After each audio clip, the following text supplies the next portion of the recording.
Azurfa Radio, duniyar labarai a tafin hannunka.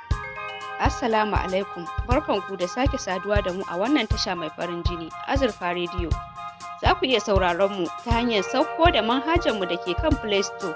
Haka kuma kuna iya sauraron mu akan shafinmu a dandalin sada zumunta na Facebook.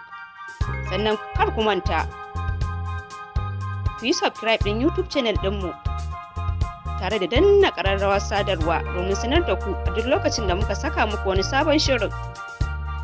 Azurfa Radio, muryar zamani.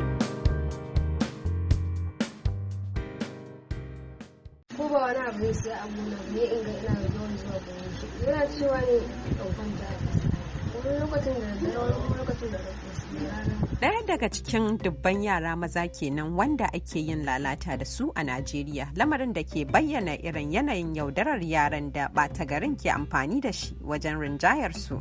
Masu fafutuka da dama sun yi ta koke-koke akan irin wannan yanayin da yara mata har ma da maza ke shiga, inda shugaban gidauniyar Arida da ke fafutukar ƙara yara da mata da aka ci musu zarrafi Rabi Salisu Ibrahim ta ce kusan ko yau da safe sai da aka kira ni daga wata ƙaramar hukuma a jihar Kaduna inda aka yi ma yaro ɗan shekara 4 fyaɗe kuma ya ji ciwo a baya. In an ba shi minti ya sha kamar hankalin shi na gushewa, da haka maganar tana nan a hannun mai 'yan sanda. Ba a matsayin sabulu ba ne, a matsayin kamar amfani dai haka nake yi da shi, kamar yadda ake amfani da mace haka. Da azzakari na ne.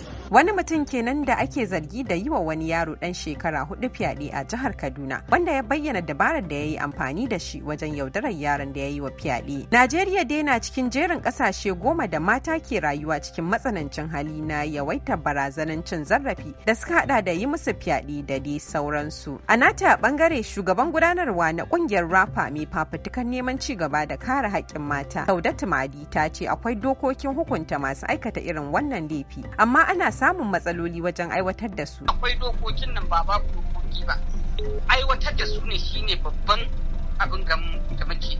Abin da 'yan majalisa muke ganin za su yi shine daga jiha har zuwa tarayya su yi kokari kamar ma'aikatan lafiya, ma'aikatun mata, ma'aikatun 'yan sanda da kuma social welfare a tabbatar da cewa abubuwan da za su taimaka wurin kaddamar da dokar. Da muka tuntuɓi ɗan majalisar wakilai Yunusa Abubakar mai wakiltar mazaɓar Yamal Tudeba na jihar Gombe a tarayyar Najeriya kan matakin da ake shirin ɗauka kan aika-aika na fyaɗe ya bayyana cewa. To alhamdulillah shi sha'ani na yin dokoki yana buƙatar a yi la'akari da abubuwa da yawa. Dan yadda dokar ta zo a gundarinta ake ne kata'an wasu har hukuncin kisa masu saka.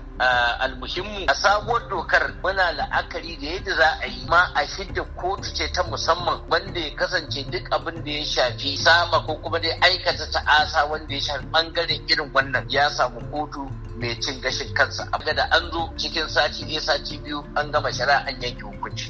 Ita ma jaruman fina-finan Hausa kuma mai fafutukar kare 'yancin yara da mata Mansura Isa ta bayyana mafitan wannan lamari da haka. Addini ya ce tashi in taimake ka ne. Mu mata arewa ya kamata mu sani cewa lokaci yayi da za mu tashi mu fidda kunya koyawa 'ya'yanmu me ake nufi da fyaɗe, me ake nufi da luwaɗi daga 'ya'ya mata har maza. Dokar manyan laifuffuka na Najeriya ta buƙaci a yi wa duk wanda ya aikata laifin fyaɗe hukuncin rai da rai, kuma duk wanda ya yi yunkurin yin fyaɗe hukuncin zaman gidan kaso na shekara 14. Halima Abdurra'u